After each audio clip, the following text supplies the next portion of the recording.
ఆ రోజు ఆ చిన్నవాని మనసులో ఒక బాధ ప్రవేశించింది.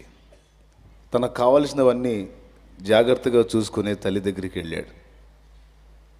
అమ్మా, ఎందుకమ్మా వాళ్ళని అలా కొడుతున్నారు? వాళ్ళకి సరిగ్గా ఆహారం ఇవ్వరు, వాళ్ళకి సరైన పోషణ ఇవ్వరు, వాళ్ళకి సెలవు ఇవ్వరు, రోజు వాళ్ళ చేత పని చేపిస్తూనే ఉంటారు. వాళ్ళని ఎందుకమ్మా అలా కొడుతున్నారు అని తల్లిని అడిగితే, దాది పెంచే దాది అని అడిగితే, వాళ్ళు బానిసలు బాబు,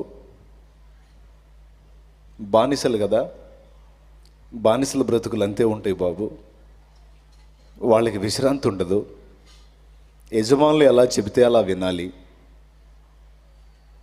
వాళ్ళని ఎందుకమ్మా అంటరాని వాళ్ళుగా చూస్తున్నారు, అసహ్యులుగా చూస్తున్నారు, వాళ్ళని ఎందుకమ్మా జంతువుల కంటే హీనంగా చూస్తున్నారు అంటే, బానిసల్ని ఏమైనా చేయొచ్చు బాబు.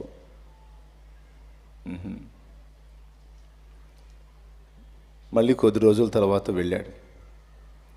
నాకు ఎందుకమ్మా వాళ్ళ వైపు చూస్తుంటే ఏదో తెలియని ఆవేదన కలుగుతుంది, అసలు వాళ్ళు బానిసలని నువ్వే చెప్పావు, నేనేమో రాజకుమారుణ్ణి, ఎందుకమ్మా నా మనసు వాళ్ళ మీద అలా లాగుతుంది, వాళ్ళని ఆ బానిస సంఖ్యలలోంచి బయటికి తీసుకెళ్లే వాళ్ళు లేరా? ఎవరు వస్తారు బాబు? అది చిన్న విషయం కాదు. నేడున్న రాజ్యాలలో ఈ రాజ్యం చాలా గొప్పది, సైనిక బలం కలిగింది. దీన్ని ఢీకొని దీని చేతుల్లోంచి ఆ బానిసల్ని బయటికి తీసుకెళ్ళడానికి ఎవ్వరూ సాహసం చేయరయ్యా. నేను పుట్టక ముందు నుంచి కూడా మా వాళ్ళు అంతే ఉన్నారయ్యా. వాళ్ళు మీ వాళ్ళ? అవును బాబు, నేనే కాదు, నీవు కూడా వాళ్ళ వాడివే. అదేంటి, నేను ఐగుప్తు రాజకుమార్తె యొక్క కుమారుణ్ణి కాదా? కాదు బాబు. ఏ బానిసలను చూసి నీ మనసు లాగుతుందో, ఏ బానిసల శ్రమ చూసి నువ్వు అల్లల్లాడిపోతున్నావో, వాళ్ళ సంతానమే నువ్వు. నేను నీకు పాలిచ్చి పెంచిన ఒట్టి దాదిని కాదయ్యా, నీ కన్న తల్లిని నేను. అదేంటి, నా తల్లి రాజుగారి కుమార్తె కదా? కాదయ్యా, నీవు పుట్టినప్పుడు రాజు ఆజ్ఞ ఒకటి బయలుదేరింది. మా సమూహం పెరిగిపోతుందని రాజు మా ప్రజల్లో మగపిల్లలందరినీ చంపివేయమని, అలా చేయకపోతే పెద్దవాళ్ళని చంపుతానని ఆజ్ఞ జారీ చేశాడు.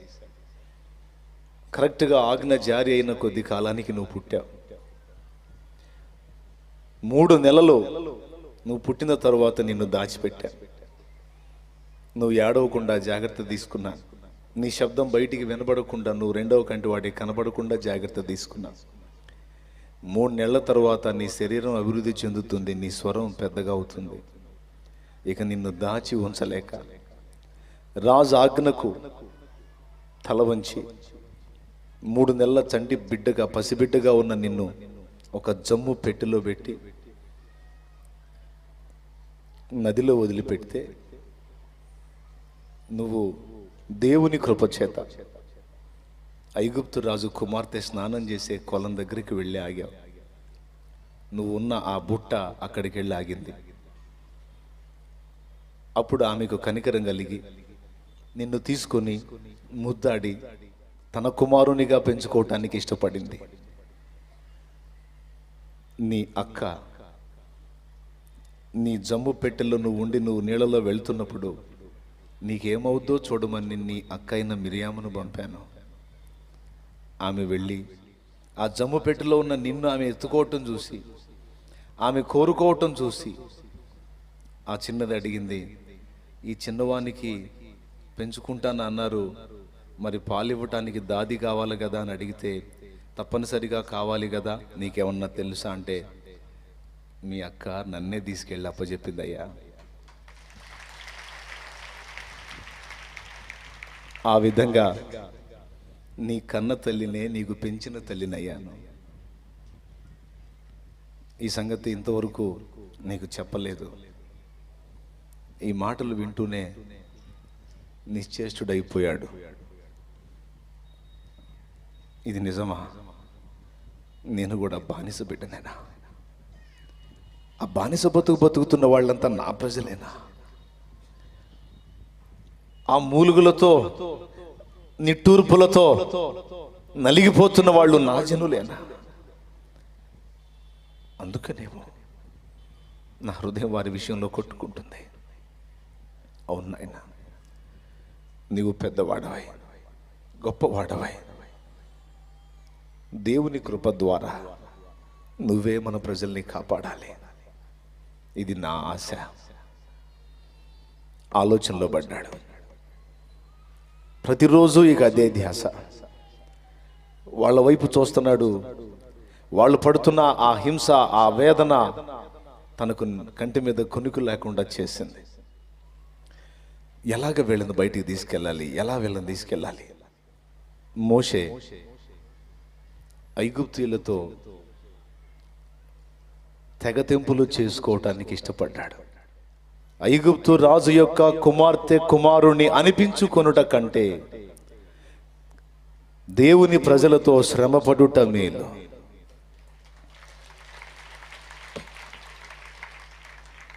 మా పితరుల దేవుడైన యెహోవా, ఇశ్రాయేలీయుల దేవుడైన యెహోవా, సైన్యములకు అధిపతియగు యెహోవా ఎందుకు నా ప్రజల్ని ఇలా బానిసలుగా అప్పగించాడు? వీళ్ళని ఎలా బయటికి తీసుకొని రావాలి? దాదాపు 40 సంవత్సరాల ప్రాయం వచ్చింది. నేను పూనుకొని ఏదో ఒకటి చేసి వాళ్ళని బంధ విముక్తుల్ని చేయకపోతే వీళ్ళు బయటపడే ఛాన్సే లేదు. ఎట్లా చేయాలి?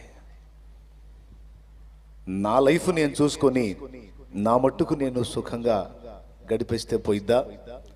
లేకపోతే వాళ్ళని రక్షించడం కోసం నేనేమైనా చేయాలా? మనం ఏం చేస్తాం? రాజుకి ఎదురు తిరుగుతామా? అంత పెద్ద సమూహాన్ని మనం బయటికి తీసుకురాగలుగుతామా? ఈ తర్జన భర్జనల్లో ఓ నిర్ణయానికి వచ్చాడు. అంతగా దేవుడు వాళ్ళని రక్షించాలనుకుంటే ఎవడనో ఒకరిని వాడుకుంటాడు. వాళ్ళల్లోనే నేను రావాల్సిన అవసరం ఏముంది? నాకైతే మంచి లైఫ్ ఇచ్చాడు, సెటిల్ అయిపోదాం అనుకోలా. ఎవరో వస్తారు, ఏదో చేస్తారని, ఎవరో చూసుకుంటారని నేనెలా నిద్రపోయేది? ఏమో, ఒకవేళ ఆ సృష్టికర్త అయిన దేవునికి నా మీదనే ఆశ ఉందేమో, నన్నే వాడుకోవాలనుకుంటున్నాడేమో, నా ద్వారానే నా ప్రజల్ని విమోచించాలనుకుంటున్నాడేమో. నా స్వార్థాన్ని నేను చూసుకొని, నా సంతోషాన్ని నేను చూసుకొని, నా సుఖాన్ని నేను చూసుకొని నా మట్టుకు నేను బ్రతికితే మరి వారిగతో నా వల్ల కాదు.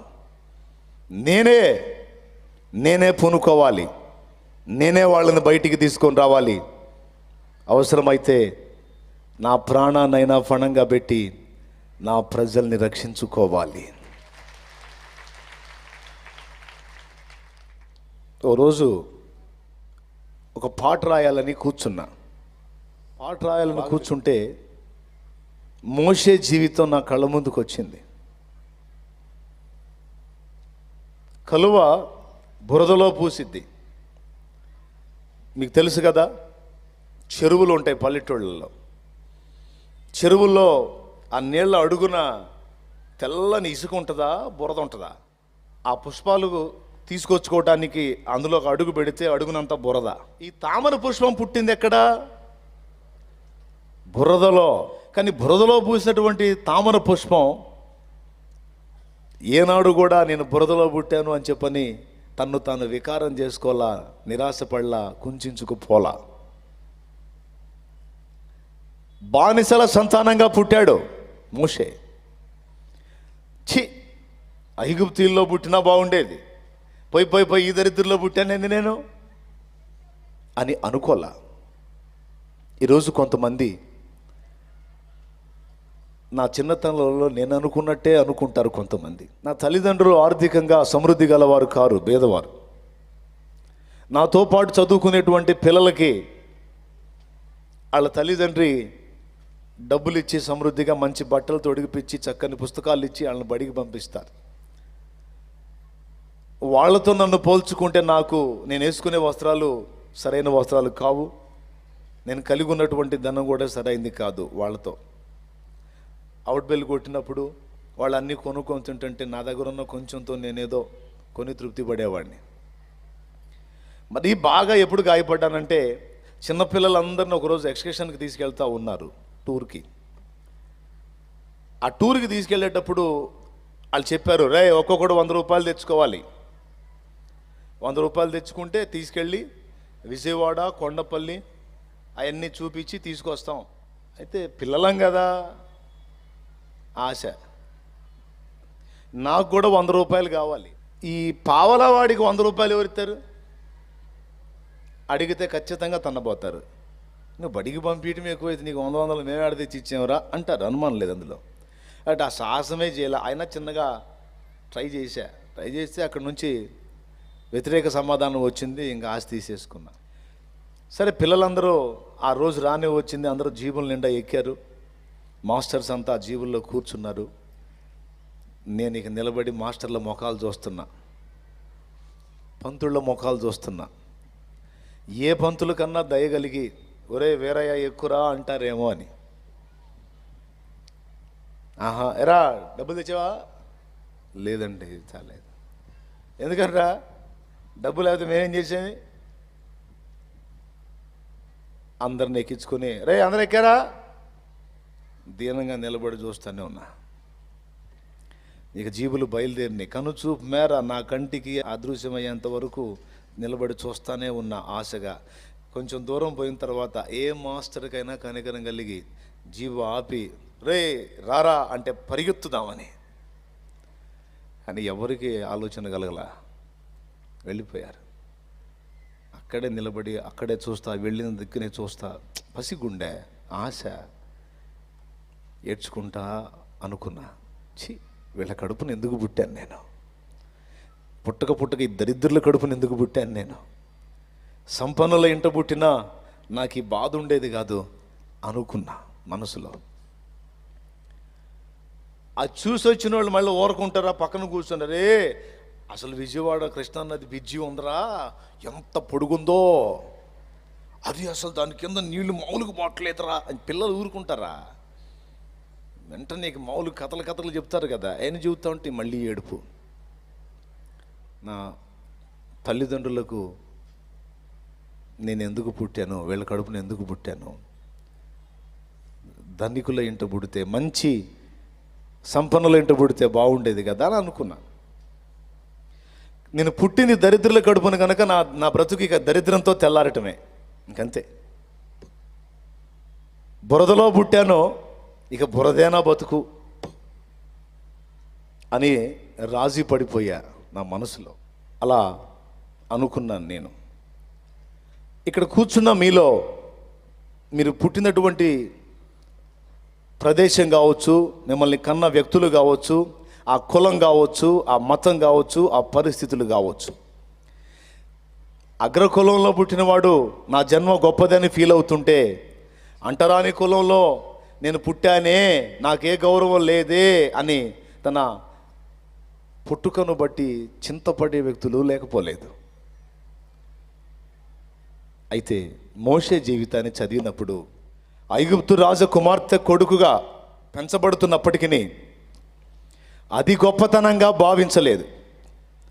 బానిసల సంతానం అని తెలుసుకొని, ఆహా ఈ బానిసల వాడినా నేనని తన్ను తాను నిరాశకు గురి చేసుకోలేదు. బానిసలైతేనే ఆ బానిస బంధకాల్లోంచి వాళ్ళని విడిపించి వాళ్ళ పరిస్థితులు అవసరమైతే నేను మారుస్తా, అంతేగాని నేను వాళ్ళలో ఎందుకు పుట్టాను, వాళ్ళు దరిద్రులు, బానిసలు, ఇట్లాంటి జీవితాలు అని చెప్పని నేను కుంచుకుపోను, నిరాశకు గురి కాను అని ఆయన తీర్మానం చేసుకున్నాడు. అంటరానితనం అని ఏర్పరిచి, మనుస్మృతిని ఏర్పరిచి, చాతుర్వర్ణాలని లైన్లోకి తీసుకొచ్చి, అంటరాని కులాన్ని ఒకదాన్ని సృష్టించి, ఆ పేరుతో నోటికి ముంత కట్టి, వెనక నడుంకి తాటాకు కట్టి చాలా సంవత్సరాలు మనుషులలోనే ఒక తరగతి వర్గాన్ని అతి దుర్మార్గంగా అవమానపరిచినటువంటి జనాంగంలో పుట్టినవాడు బిఆర్ అంబేద్కర్.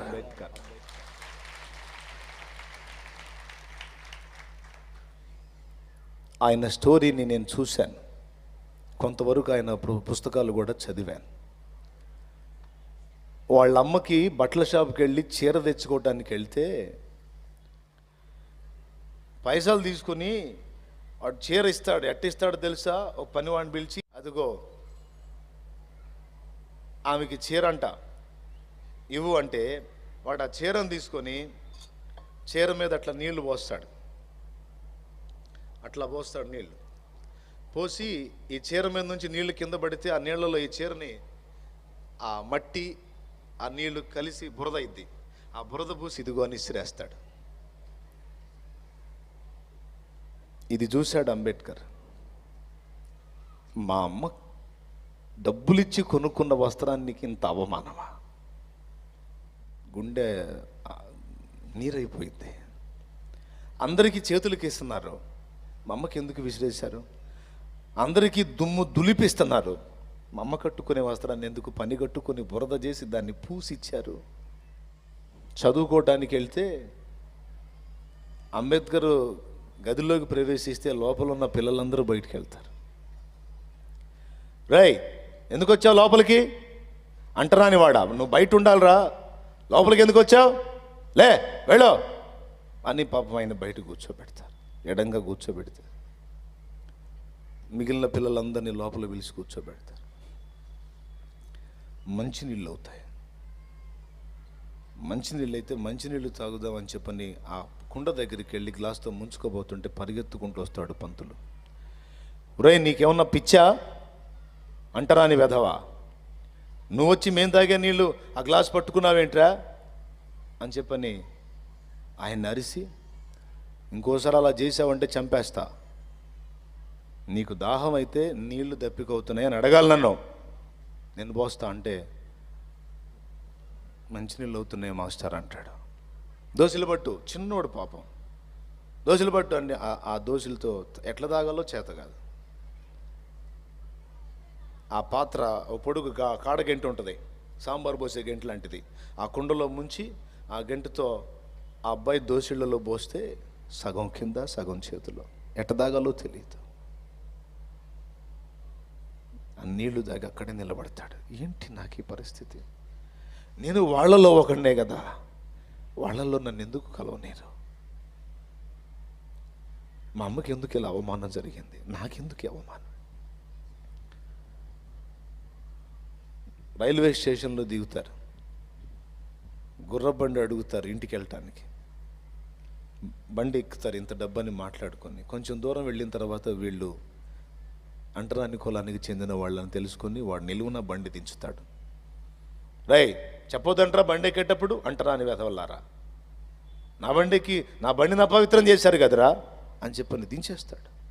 అడుగడుగున అవమానం. చివరికి కటింగ్ చేసే వ్యక్తి దగ్గరికి వెళ్తే అతను దున్నపోతు మీద ఉన్న వెంట్రుకలు తీస్తూ ఉంటాడు. పైసలు తీసుకొని వచ్చి నాకు తల కటింగ్ చేయండి అని అడిగితే, అంటరాని వాడికి మేము చేయమంటాడు. మరి దున్నపోతుకు చేస్తున్నావు కదా అని అడుగుతాడు. దున్నపోతు కంటే కూడా నీచులురా మీరు అంటాడు. దున్నపోతు కంటే కూడా హీనులురా, దున్నపోతు కంటే కూడా, కుక్క కంటే కూడా మీరు హీనులు. మీకు ఇంట్రెస్ట్ ఉంటే చూడండి, దరిద్రగొట్టు సినిమాలు, సైతాను సినిమాలు కాదు, అంబేద్కర్ లైఫ్ హిస్టరీ పిక్చర్గా తీశారు, చూడండి. తనకు జరిగిన వరుస అవమానాలన్నిటినీ గుండెల్లో పెట్టుకున్నాడు, ఛాలెంజ్గా తీసుకున్నాడు. సమాజం బురద అంది కదా, ఆ బురదలోనే నేను ఒక కలువ కావాలనుకున్నాడు. ఎవరో వస్తారు, ఏదో చేస్తారు, నాకెందుకులే అని నేను చెప్పినటువంటి మోషే కావచ్చు, అంబేద్కర్ కావచ్చు, విలియం కేరీ అనే వ్యక్తి కావచ్చు, వీళ్ళందరూ అలా అనుకుంటే ఈరోజు మన పరిస్థితులు ఇలా ఉండేవి కాదు. వాళ్ళు ఏమనుకున్నారో తెలుసా? దళితుల్ని లేక అంటరాని వర్ణంగా చెప్పబడినటువంటి నా కులస్తులని నేను కాపాడేదేముంది, నేను చేయగలిగేదేముంది, మన చేతనేమైంది, అందరితో పాటు నేను కూడా కలిసిపోవటమే అని రాసి పడకుండా అందరికీ భిన్నంగా ఆలోచించాడు. ఏంటో తెలుసా? వీళ్ళందరినీ నేనెందుకు కాపాడకూడదు? ఈరోజు నీ కుటుంబం దరిద్రతతో అల్లాడుతుంది, నీ సమాజం దరిద్రతతో అల్లాడుతుంది, నీ ప్రజలు సత్యమెరగక నశించిపోయి నరకానికి వెళ్ళే పరిస్థితుల్లో ఉన్నారు. ఎవడో వస్తాడు, ఎవడో ఏదో చేస్తాడని ఎవడి కోసం ఎదురు చూడొద్దు. నీవే వారిని ఉద్ధరించేవాడివి కావాలి అని తీర్మానం చేసుకోమంటున్నాడు దేవుడు. నువ్వు స్త్రీవి కావచ్చు, పురుషుడివి కావచ్చు, నువ్వే సమాజాన్ని ఒక మలుపు తిప్పడానికి తీర్మానం చేయమని దేవుడు పిలుస్తున్నాడు. చదవటం మొదలుపెట్టాడు, రాత్రి పగలు తేడా లేదు, పుస్తకాలు తినేస్తున్నాడు ఆయన. ఏమిట్రా నీకేమన్నా పిచ్చా అంటే, ఆ పట్టింది పిచ్చి, ఏదో ఒక దారి చేయకుండా మాత్రం వదిలిపెట్టను. కొంతమందిలాగా ఆవేశాలతో తీర్మానాలు చేసి 3 రోజులు నిలబడి 4వ రోజు ఎత్తాడు పగలగొట్టి వెళ్ళిపోయే చంచల మనస్కుడు కాదు అంబేద్కర్. ఛాలెంజ్గా తీసుకున్నాడు.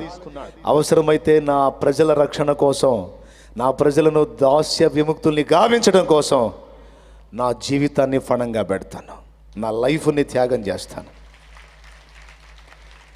ఈ యాగంలో నేను ఆహుతైపోయినా నా ప్రజలు క్షేమంగా ఉంటారు, వాళ్ళ కోసం నా జీవితాన్ని బలి పెడతాను అని తన జీవితాన్ని అలా ఆహుతి చేయడానికి ఇష్టపడ్డాడు. దేశాలు తిరిగాడు, చదివాడు, ఎక్కడికి పోతే అక్కడ చదవటమే. లైబ్రరీకి వెళ్ళి, లైబ్రరీలో ముందుండేది ఎవరంటే ఈయనే. ఆ లైబ్రరీ వాడికి విసుగొచ్చిద్ది, ఏమయ్యా వచ్చావా, ఒక్క రోజన్నా ఆలస్యంగా రావయ్యా, చూసి సంబరపడదామని ఉంది అంటాడు ఆ లైబ్రరియన్. అంబేద్కర్ గారు అంటారు, నా బాధ నీకు తెలియదయ్యా, తొందరగా తాళాలు తీ అంటాడు. కొన్ని చదవటానికి పైసలు లేవు, లైబ్రరీకి వెళ్ళాలి అని తీసుకోవాలి, చదువుకోవాలి. ఒకసారి లండన్ ప్రాంతానికి వెళ్తాడు. వెళ్ళి అక్కడ స్టడీ చేయటానికి ఉన్నప్పుడు భార్య దగ్గర నుంచి ఒక టెలిగ్రామ్ వస్తుంది, మన అబ్బాయి గంగాధర్ చనిపోయాడు. ఎందుకో తెలుసా? వాడికి ఆరోగ్యం బాగలేదు, చూపించడానికి డబ్బులు లేవు అని ఏడ్చి రాసింది. ఆయనేం రాస్తాడో తెలుసా? బాధపడకమ్మా, నా పరిస్థితి ఇక్కడ కఠినంగానే ఉంది, కొన్నిసార్లు నేను ఇక్కడ జీవించడానికి నేను ఎంతో ప్రాణప్రదంగా చదువుతున్న పుస్తకాలు కూడా అమ్మాల్సి వచ్చింది. పుస్తకాలు వచ్చిన దాంతో నేను నా రోజు గడుపుతున్నాను అని చెప్పని భార్యకు రాస్తాడు. మనం త్యాగం చేయాలి. ఇంకా రాస్తాడు, ఒక్కోసారి నేను తప్పు చేస్తున్నానేమో, ఎవరి కోసమో ఆలోచించి నా కుటుంబాన్ని బలి చేస్తున్నానేమో అని నాకు అనిపిస్తుంది. అయినా సరే బలి అయిపోయినా పర్వాలా, నేను నా కుటుంబం, తన కుమారుడు గంగాధర్ అని ఆయన చనిపోతాడు, పర్వాలేదు, నేను నా భార్య నా పిల్లలు మొత్తం ఆహుతైపోయినా పర్వాలేదు, నా ప్రజలు రక్షించబడితే నాకు అంతే చాలు, నా ప్రజలు దాస్య విముక్తులైతే అంతే చాలు, నా ప్రజలు సమాజంలో గౌరవనీయంగా బ్రతికితే అది చూడాలి, కన్ను ముయ్యాలి. ఈరోజు భారత రాజ్యాంగ రచయిత ఎవరో మీరు చెప్పండి, పెద్దగా చెప్పండి.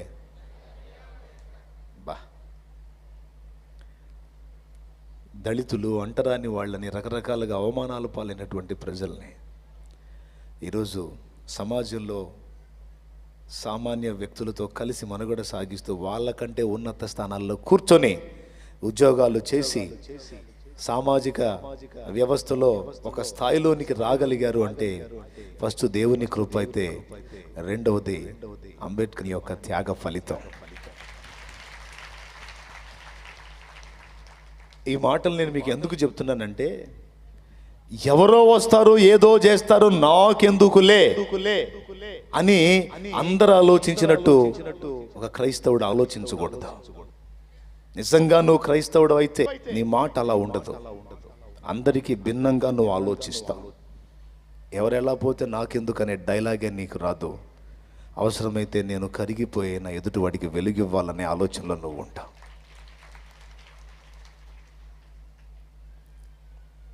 మోషే అనుకున్నాడు ఏదో ఒకటి చేసి వీళ్ళని బయటికి తీసుకొని రావాలని. ఏం చేయాలి. ఓ రోజు ఒక ఐగుప్తీయుడు ఇశ్రాయేలీయుడిని కొడుతున్నాడు, అన్యాయంగా కొడుతున్నాడు. పోయి అడిగాడు, ఎందుకు కొడుతున్నావు అంటే, వాడు బానిస, వాడిని కొట్టకపోతే మాట వినడు అని. బానిస అయితే కారణం ఉండదా? కోపం వచ్చి వాడిని చంపేస్తాడు, చంపేసి బూడిసి పెడతాడు. తర్వాత మళ్ళీ మరుసటి రోజు వాళ్ళోళ్ళే ఇద్దరు కొట్లాడుతుంటారు, ఇస్రాయేలీలే. సహోదరులారా, మీకేమన్నా మైండ్ ఉందా? మీరు ఐక్యంగా ఉండి ప్రత్యర్థులను ఎదుర్కోవాలి కానీ మీరు కొట్టుకుంటారా? బుద్ధి లేదా అంటే, మాకేమన్నా నువ్వు తీర్పరివా? మాకేమన్నా నాయకుడివా? ఏందో న్యాయాలు చెబుతున్నావు, తీర్పులు తీరుస్తున్నావు అని ఒకడు అంటాడు.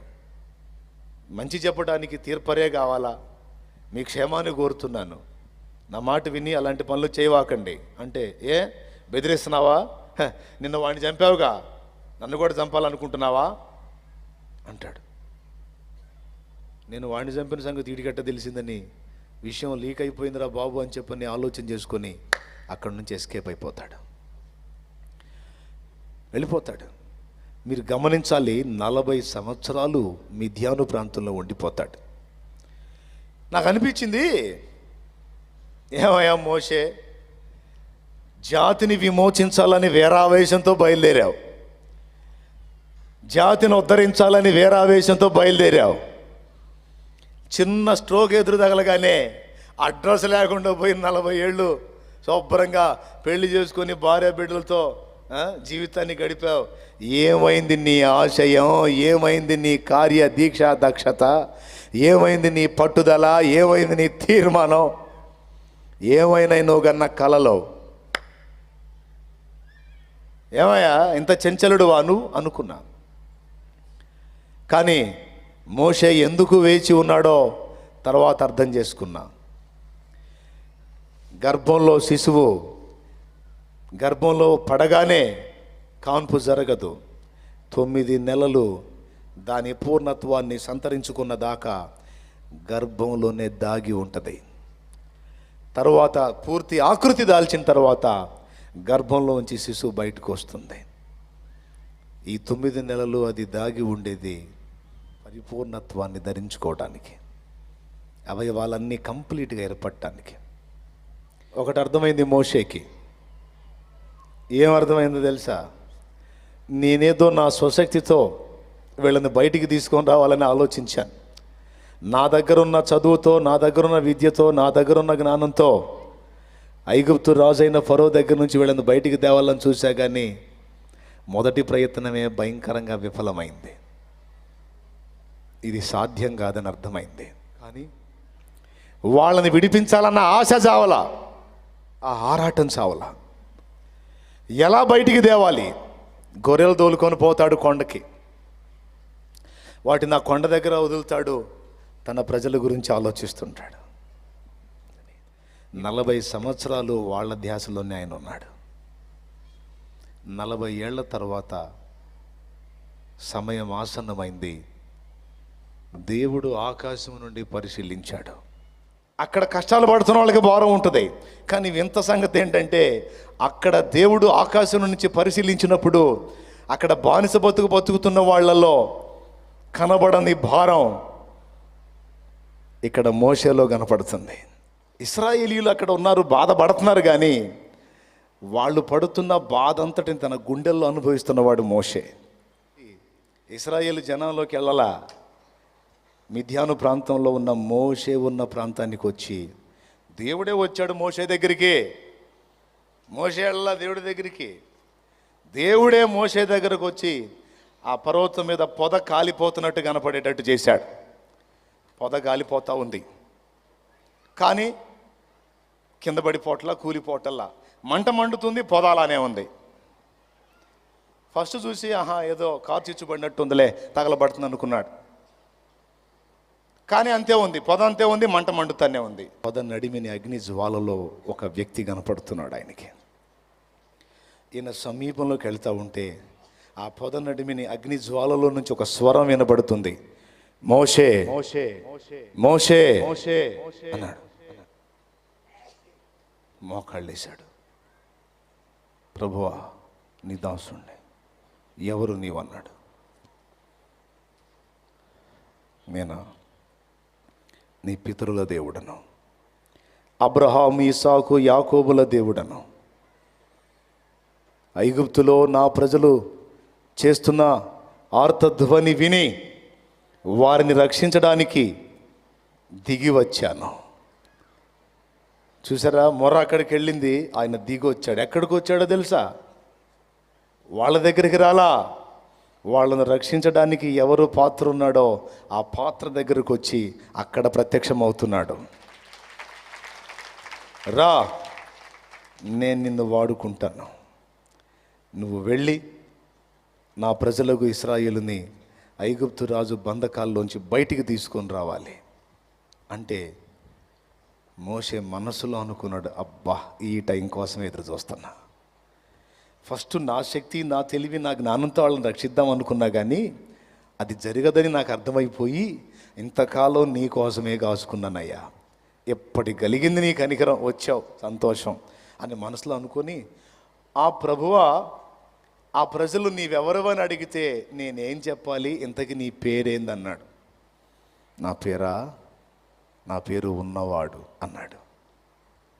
ఉన్నవాడా? యెహోవా, ఇదే తరతరములకు నాకు జ్ఞాపకార్థ నామం అన్నాడు. యెహోవా.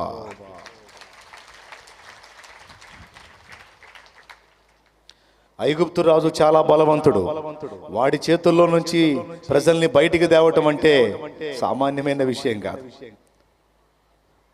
వాడు బలవంతుడే కావచ్చు, వాడితో పోల్చుకుంటే ప్రస్తుతం నీవు బలహీనుడవే కావచ్చు, కానీ ఇక్కడ నీ బలంతో నిమిత్తం లేదు, నీకు బలం నేను.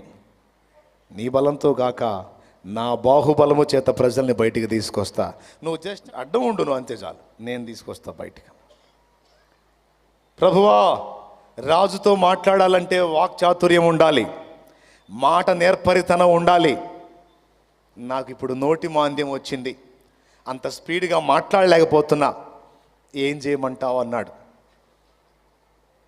బాధపడవాకు, నరునికి నోరిచ్చిన వాడేవాడు నేనే కదా, కళ్ళిచ్చిన వాడేవాడు నేనే కదా, నేను వాడుకుంటాలే అన్నాడు. ఆహా, నీవు పంపదలిచిన వాడినే పంపంటాడు. సరే బాధపడద్దు, మీ అన్న అహరోను ఉన్నాడుగా, అహరోను నీకు తోడు చేస్తానన్నాడు. దేవుని చేత అన్ని ఒప్పందాలు చేయించుకొని అప్పుడు బయలుదేరి, మీకు అందరికీ తెలుసు, వాళ్ళందరినీ ఆ దాస్య శృంఖలాలను తెంచి విరిచి వాళ్ళను బయటికి తీసుకొస్తాడు దైవజనుడైన మోషే. మోషే హృదయంలో ఒక ఆశయం ఉంది, ఒక కార్యాన్ని సాధించాలన్న పట్టుదల ఉంది. కానీ ఎందుకు మౌనంగా ఉన్నాడు అంటే తనకు ఒకటి తెలుసు, అది నా చేతనయ్యే పని కాదు, దానికి అదనపు బలం కావాలి. నా బుద్ధి బలం, నా తెలివితేటలో, నా జ్ఞానం దానికి సరిపోవు, దానికి దైవశక్తి తోడు కావాలి, అప్పుడే అది సాధ్యమైద్ది, లేకపోతే నా వల్ల కాదు అని గ్రహించి దేవుడు స్పందించేంత వరకు ఆశగా కనిపెట్టాడు. అతని ఆశను దేవుడు లక్ష్యపెట్టి అంతమంది ఇశ్రాయేలు జనాంగం అంటే వాళ్ళని ఎవరిని పట్టించుకోలేదు. నేరుగా మోషే దగ్గరకు వచ్చి మోషేని పిలిచి మోషేని ఆయన పని కొరకు వాడుకున్నాడు. దేవుడు నన్ను పిలిస్తే నేను సేవ చేయాలనేది వాస్తవమే, నన్ను పిలవలేదు కాబట్టి నేను సేవ చేయను, నన్ను పిలవలేదు కాబట్టి నేను పరిచర్య చేయను. దేవుడు నన్ను పిలవలేదు కాబట్టి ఎవడెట చచ్చినా నాకు అనవసరం అని అనుకునేటువంటి ప్రతి వ్యక్తికి చెప్తున్న హెచ్చరిక ఇది. దేవుడు నువ్వేదో వేరే క్రమాలలో అనాసక్తిగా ఉండి, ఆ దేవుని కార్యాల విషయంలో, పరిచర్య విషయంలో అనాసక్తిగా ఉండి వేరే కార్యాల్లో ఆసక్తుడవై ఉంటే దేవుడు నిన్ను పిలుస్తాడా? పిలవడు. మరి ఎప్పుడు పిలుస్తాడో, ఎప్పుడు నిన్ను నిర్ణయిస్తాడంటే ముందు అసలు నిన్ను చూస్తాడు, అసలు ఆసక్తి ఉందా లేదా నీలో అని. దినమంతా వెట్టి చాకిరికి వెళ్ళి ఖాళీ దొరికినప్పుడు మందిరంలోకి వచ్చి పడి ఆ బండని పట్టుకొని ఏడ్చాను, దేవా నీ సన్నిధి వదిలిపెట్ట బుద్ధి కావటం లేదు, నీ సన్నిధిలోనే ఉండాలనిపిస్తుంది, కానీ నేను రోజు నా కుటుంబాన్ని పోషించుకోవడానికి నేను వెళ్ళాల్సి వస్తుంది. తప్పేం కాదు, కష్టపడాలి, భార్య బిడ్డల్ని బ్రతికించాలి, కానీ నాకైతే మిగులు ఆశగా ఉంది ప్రభువా, ఈ బండలాగా నన్ను ఎందుకు పుట్టించలేదు అని ఏడ్చుకున్నాను. నన్ను ఇలాగ పుట్టించకుండా ఒక బండలాగా పుట్టిస్తే నీ మందిరంలో ఎప్పుడూ ఉండేవాడిని కదా, ఆహా ఈ బండదెంత భాగ్యమని ఆ బండ మీద నా కన్నీళ్లు గార్చి ఏడ్చేవాడిని. దీనంగా ఏకాంతంగా సన్నిధిలో ఆ బండను పట్టుకొని నేను ఏడ్చిన ఏడుపు, కార్చిన కన్నీరు, నేను చేసిన విజ్ఞాపన దేవుడు ఎరిగి ఉన్నాడో. 2006లో ఇక రా, నువ్వు ఆశించావు కదా, నా కొరకు బ్రతకాలని ఉవ్విళ్ళురుతున్నావు కదా, నా చిత్తం చేయాలని సంకల్పించావు కదా, ఆత్మల్ని రక్షించాలని ఆరాటపడుతున్నావు కదా, రా అయ్యా, నేను పనికొస్తానా, పనికొస్తావు రారా, నాకు తెలివి లేదయ్యా, పర్వాలేదు రారా, చదువు లేదయ్యా, పర్వాలేదు రారా, డబ్బు లేదయ్యా, పర్వాలేదు రారా, నేను లోకంలో గనుడైన వాడిని కాదయ్యా, పర్వాలేదు రారా, నాకంత జ్ఞానం లేదయ్యా, పర్వాలేదు రారా, నాకు నీలాంటి వాళ్ళే కావాలి.